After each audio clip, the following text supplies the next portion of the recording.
Picture the scene. Night has fallen over ancient Alexandria. Inside the greatest library in the known world, thousands of papyrus scrolls hold the accumulated knowledge of generations. History, medicine, mathematics, astronomy, philosophy. Then, without warning, flames enter the building. Scholars run through smoke-filled corridors, desperately attempting to save humanity's memory. By morning, the library is gone, and centuries of knowledge have disappeared with it. It is one of history's most unforgettable stories. There is only one problem. It may never have happened that way. The Library of Alexandria was real. Books were certainly destroyed, but historians have never found convincing evidence that the entire institution vanished during one catastrophic night. Its true ending was slower, more complicated, and perhaps more frightening. Because Alexandria's greatest lesson is not simply about what fire can destroy. It is about what happens when a society stops protecting the institutions that preserve its knowledge. More than 2,000 years ago, a new city rose beside the Mediterranean Sea. Alexander the Great founded Alexandria in Egypt in 331 BC. But he died before witnessing what the city would become. After his death, Egypt came under the rule of the Ptolemies. They wanted Alexandria to be more than a wealthy port or political capital. They wanted it to become the intellectual center of their world. During the early 3rd century BC, the Ptolemaic rulers created an institution called the Mouseion, a place dedicated to learning and the muses. Within this institution stood the famous Library of Alexandria. It was not a public library in the modern sense. It was closer to a royal research center. Scholars received accommodation, meals, and financial support, allowing them to devote their lives to mathematics, medicine, astronomy, geography, literature, and philosophy. The library was not created merely to store the past. It was created to gather knowledge, organize it, and use it to produce something new. The rulers of Alexandria pursued an extraordinary ambition. They wanted to collect every important written work they could find. Royal agents traveled to book markets across the Mediterranean, purchasing manuscripts and searching for rare versions of celebrated texts. One ancient account makes an even more remarkable claim. According to the physician Galen, books found aboard ships entering Alexandria were taken to official scribes. The books were copied, but the originals were supposedly placed inside the royal collection while the owners received the copies. The story was recorded centuries later, so its details cannot be confirmed. But it reflects Alexandria's reputation. This was a city determined to possess the written world. Nobody knows exactly how many scrolls the library contained. Ancient writers offered enormous and contradictory numbers, and one scroll was not necessarily one complete book. A long work might require several scrolls, while the library could hold multiple copies of the same text. Its true size remains a mystery. Its influence does not. The library's greatest treasure was not hidden on its shelves. It was found in the people working between them. Callimachus created an enormous catalog known as the Pinnaces. It organized authors and writings by subject, helping scholars navigate a collection too large for any single person to remember. Xenodotus compared different versions of Homer's works, attempting to identify errors introduced through generations of copying. This was an early form of textual criticism, comparing sources to determine which version was most reliable. Then there was Eratosthenes. Using mathematics, geography, and observations of shadows, he calculated the circumference of the Earth with astonishing accuracy, more than 17 centuries before modern global exploration. Alexandria's scholars did not merely preserve information. They questioned it, tested it, classified it, corrected it. The library demonstrated that collecting knowledge is only the beginning. Information becomes valuable when human beings organize it, challenge it, and pass it forward in a form that others can understand. In 48 BC, Alexandria became trapped inside a violent political struggle. Julius Caesar had entered the city and become involved in a conflict between Cleopatra and her brother.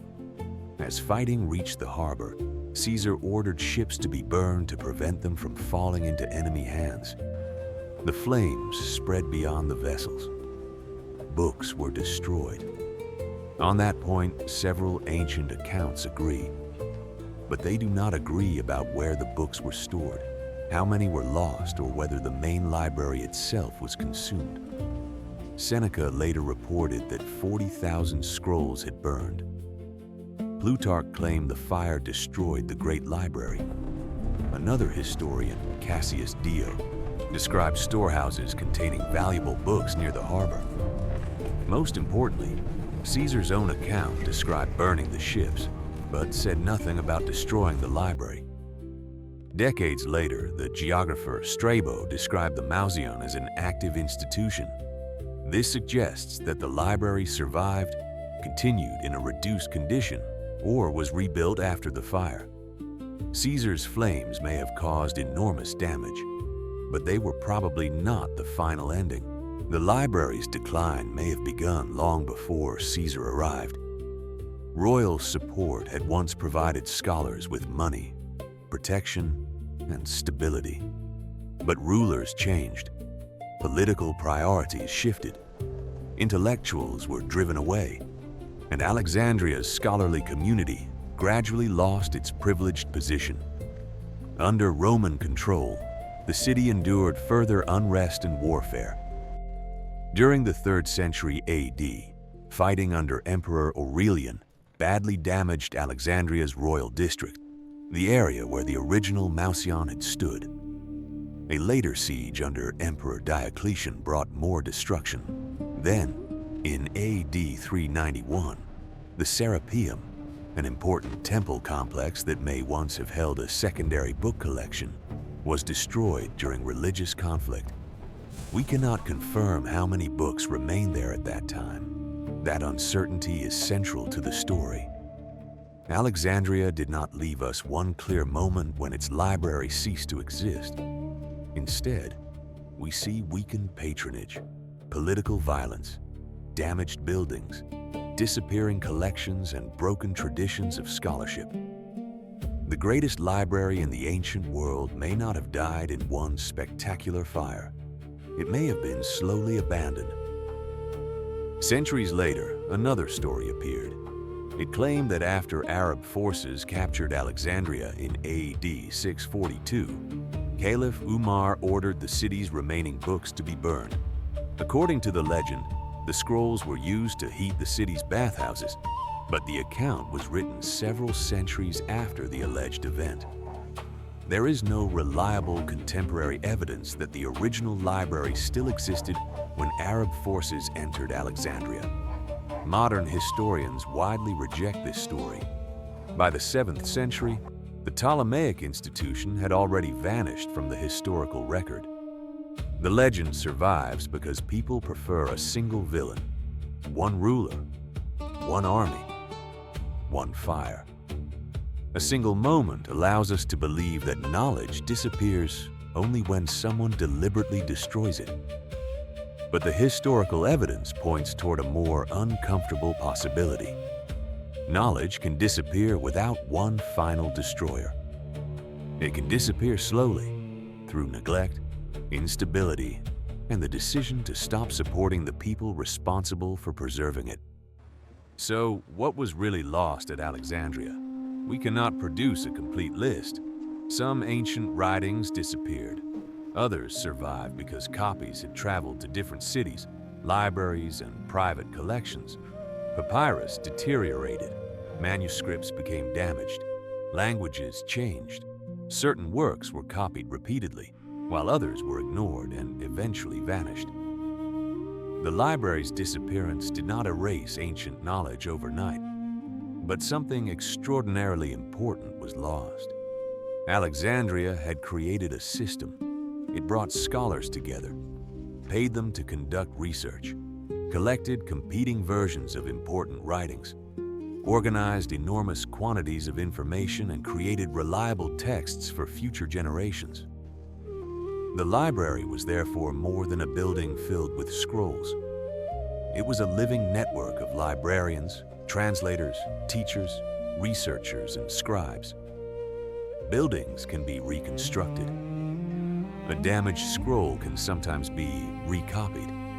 But once the community surrounding knowledge is broken, rebuilding it becomes far more difficult. That may be the true tragedy of Alexandria. Today, humanity possesses more information than the scholars of Alexandria could ever have imagined. Entire libraries can be stored on a device held in one hand. But digital knowledge is not automatically permanent. Websites disappear. Files become corrupted. Storage systems become obsolete. Institutions lose funding, while important information becomes buried beneath an endless flood of distraction. Alexandria reminds us that knowledge survives only when each generation makes a deliberate choice to protect it. We must record it, question it, organize it, teach it, and ensure that someone remains responsible for carrying it forward. The Library of Alexandria probably did not vanish during one unforgettable night. Its decline was slower, and its warning is more urgent. Civilizations do not lose knowledge only when their libraries burn. They also lose it when they stop valuing the people, systems, and institutions that keep memory alive.